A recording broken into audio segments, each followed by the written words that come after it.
Садыр Жапаров финансы жана экономика системасынын кызматкерлерин куттуктады.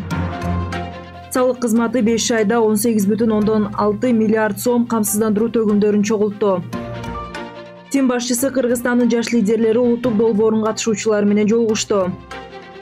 Нарын областынын башчысы Улуу Британия жана Швециянын элчилери менен жолукту.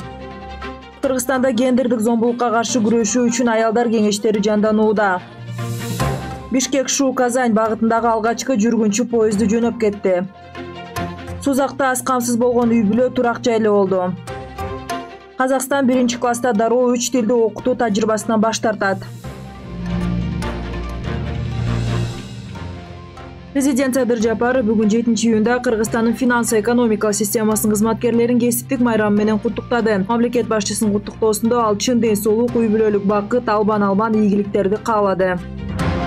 Мамлекеттик салык кызматы январь-май айларында 18 миллиард 641,6 миллион сом камсыздандыруу төгүмдөрүн чогултту. Ведомствонун билдирүүсүнө караганда план 2,8%га же 501,6 миллион сомго ашыгы менен аткарылды. 2021 жылдын ушул мезгилине салыштырмалуу камсыздандыруу төгүмдөрү 3 миллиард 473,3 миллион сомго көп чогултулду. Тышкы иштер министри Жээнбек Кулубаев Асөл Молдокматова алып барып жаткан Кыргызстандын жаш лидерлери улуттук долбоорунун катышуучулары менен жолугушту. Молдокматованын айтымында бул долбоордо Кыргызстандын бардык аймактардын, ар кандай улуттардын жана диндердин өкүлдөрү катышууда. Ошондой эле Кыргызстандын жаш лидерлерине Кыргызстандын тышкы иштер министрлигинин түзүлгөндүгүнүн 75 жылдыгына карата даярдалган Кыргызстандын дипломатиялык кызматынын тарыхы, өнүгүүсү тууралуу видеоролик көрсөтүлдү. Иш-чаранын соңунда Асөл Молдокматованын өтүнүчү менен эстелик сүрөткө түшүштү.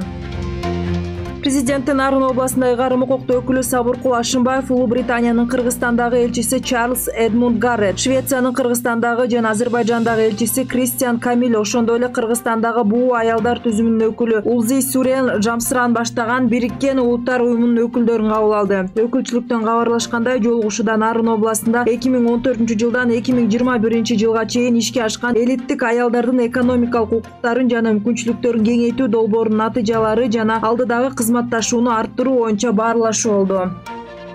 Кыргызстанда гендердик зомбулукка каршы күрөшүү үчүн аялдар кеңештери жанданууда. Бул тууралуу аялдарды колдоо борбору коомдук бирикмесинин аткаруучу директору Бакен Досалиева Кабар маалымат агенттигинде өткөн маалымат жыйынында билдирди. Анын айтымында аялдар кеңеши тарыхый негизи бар, элге таанымал коомдук институт. Ал 1925 жылы Кыргызстандагы эмгекчил аялдардын 1-съездинде пайда болгон. 6-июнда номер 305 Бишкек-Шу-Казань багытында жүргүнчү поезди Бишкектен саат 17:03 жөнөп кетти. Казанга бейшемби күнү жетет. Маалыматка ылайык, аталган багыт боюнча поезд жумасына бир жолу дүйшөмбү күндөрү каттайт. Номер 306 Казань-Шу-Бишкек багытында жүргүнчү поезди Казаньдан бейшемби күнү чыгып, Бишкекке жекшемби күнү келет. Жолдун жалпы узундугу 3286 чакырымды түзөт. Бир тараптуу көздөө жолдо жүрүүнүн жалпы убакыты 64 саат 40 мүнөттө түзөт. Каттамга 6 вагон, 4 плацкарт, 2 купелык тартылган. Жалал Абад областынын Сузак районунун Ырыс жана Сузак айыл аймагындагы жалгыз бой жана мүмкүнчүлүгү чектелген 2 үй бүлөгө турак жай курулуп пайдаланууга берди. Маалыматка ылайык, саамалыкка президенти Жалал Абад областынын ыйгарым укуктуу өкүлүнүн 1-орун-басары Мамасали Акматов, жергиликтүү бийлик жетекчилери жана айыл тургундары катышты. Ишкер бул менен жалпы 3 турак үй куруп, ээлерине тапшырды. Учурда Кызыл Туу айыл аймагында да бир үйдүн курулушу жүрүүдө.